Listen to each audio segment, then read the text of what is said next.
Câmara dos Deputados. Centro de Documentação e Informação. Decreto-Lei nº 4.657, de 4 de setembro de 1942. Lei de Introdução às Normas do Direito Brasileiro.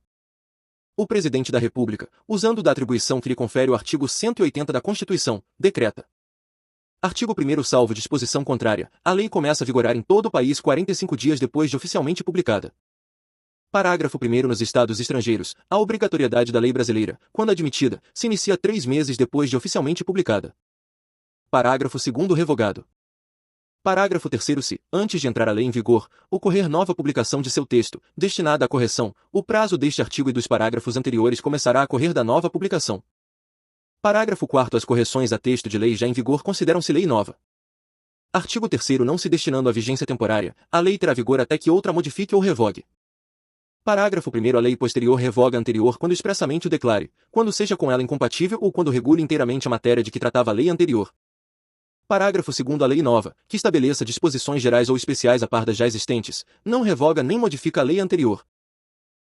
Parágrafo 3º salvo disposição em contrário, a lei revogada não se restaura por ter a lei revogadora perdido a vigência.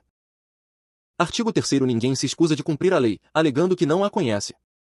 Artigo 4º quando a lei for omissa, o juiz decidirá o caso de acordo com a analogia, os costumes e os princípios gerais de direito. Artigo 5º na aplicação da lei, o juiz atenderá aos fins sociais a que ela se dirige e às exigências do bem comum. Artigo 6º a lei em vigor terá efeito imediato e geral, respeitados o ato jurídico perfeito, o direito adquirido e a coisa julgada.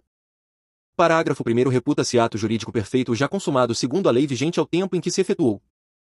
Parágrafo 2º consideram-se adquiridos assim os direitos que o seu titular, ou alguém por ele, possa exercer, como aqueles cujo começo do exercício tenha termo prefixo, ou condição pré-estabelecida inalterável, a arbítrio de outrem. Parágrafo 3º chama-se coisa julgada ou caso julgado a decisão judicial de que já não caiba recurso.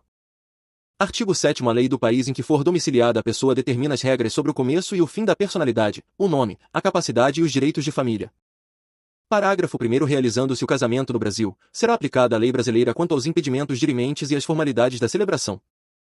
Parágrafo 2º o casamento de estrangeiros poderá celebrar-se perante autoridades diplomáticas ou consulares do país de ambos os nubentes.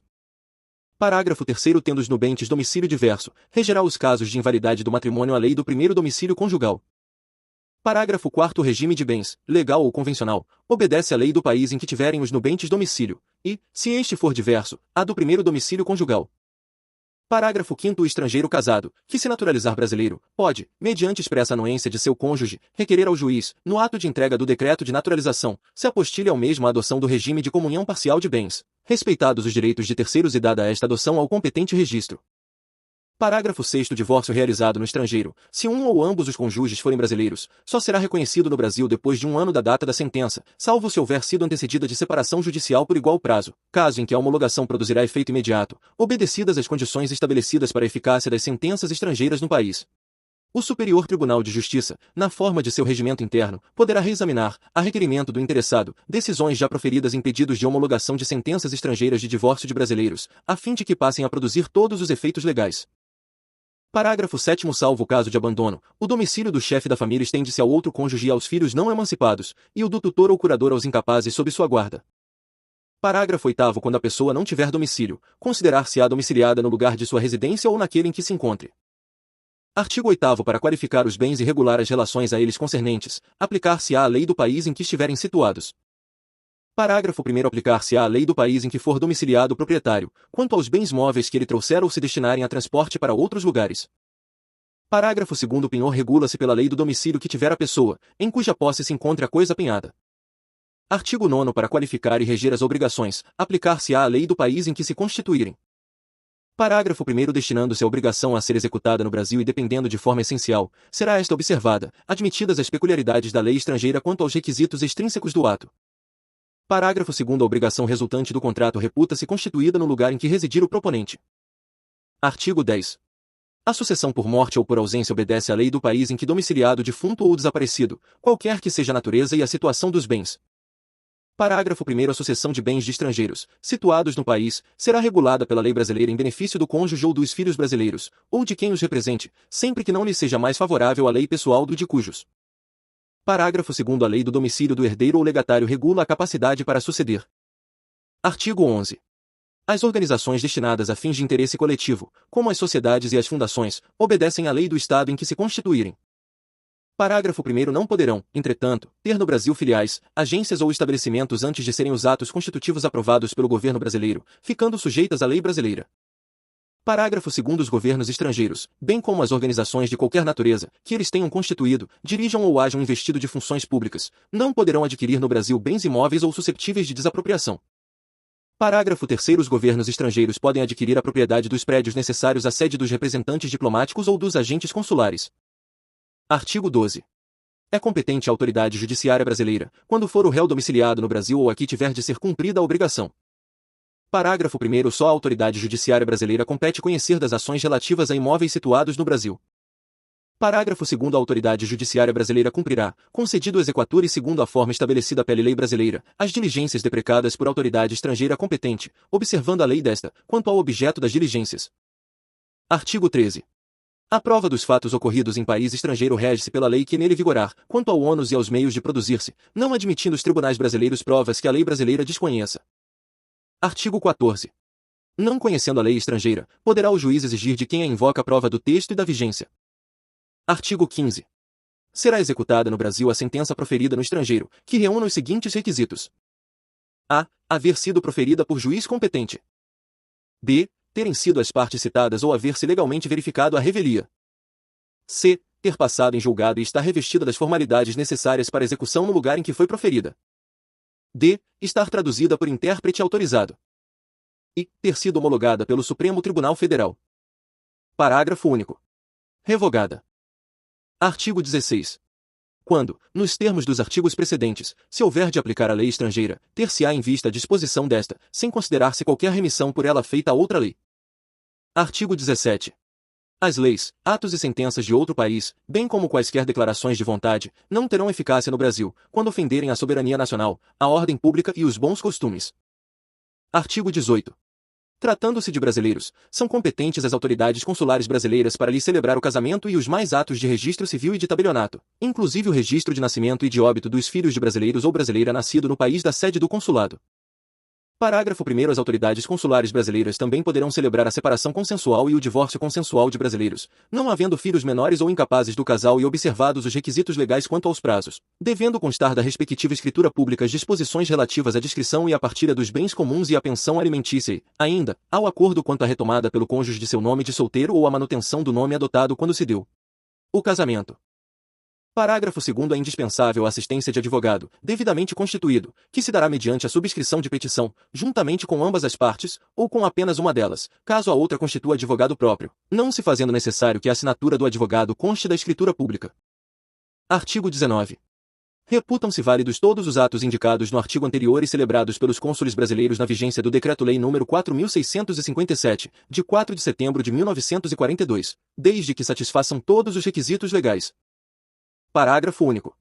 No caso em que a celebração desses atos tiver sido recusada pelas autoridades consulares, com fundamento no artigo 18 do mesmo Decreto-Lei, ao interessado é facultado renovar o pedido dentro de 90 dias contados da data da publicação desta lei.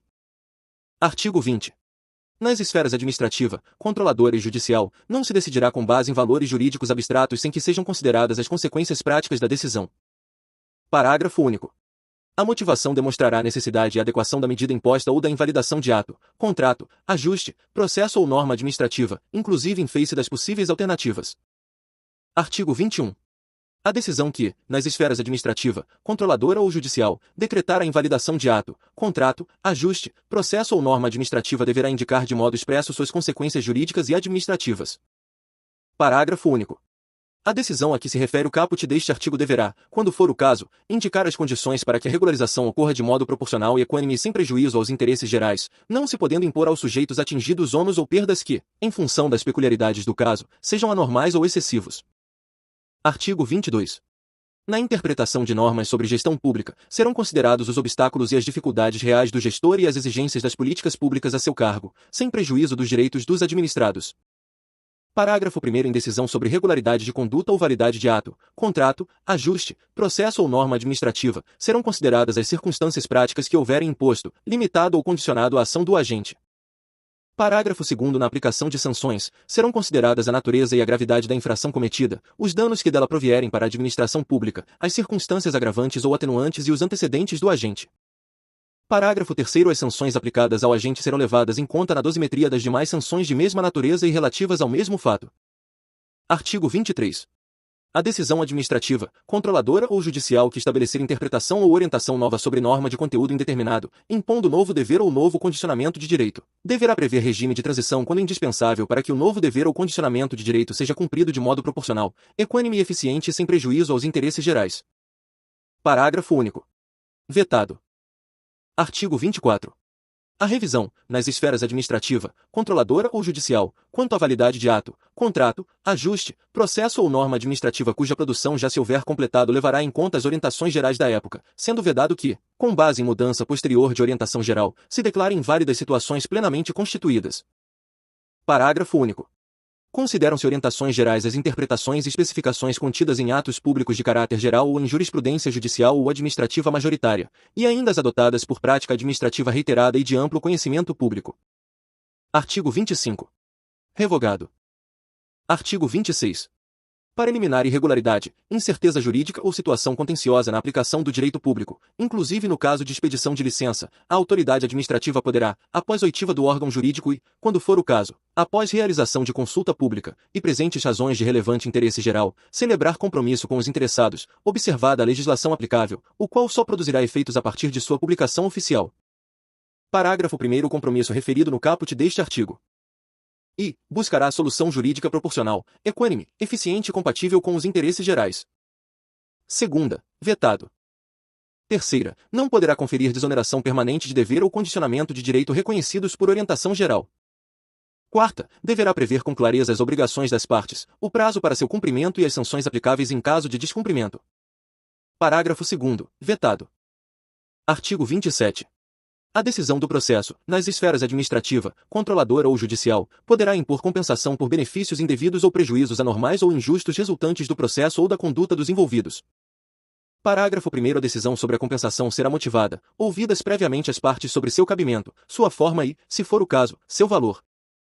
Parágrafo 2º. Para prevenir ou regular a compensação, poderá ser celebrado compromisso processual entre os envolvidos. Artigo 28.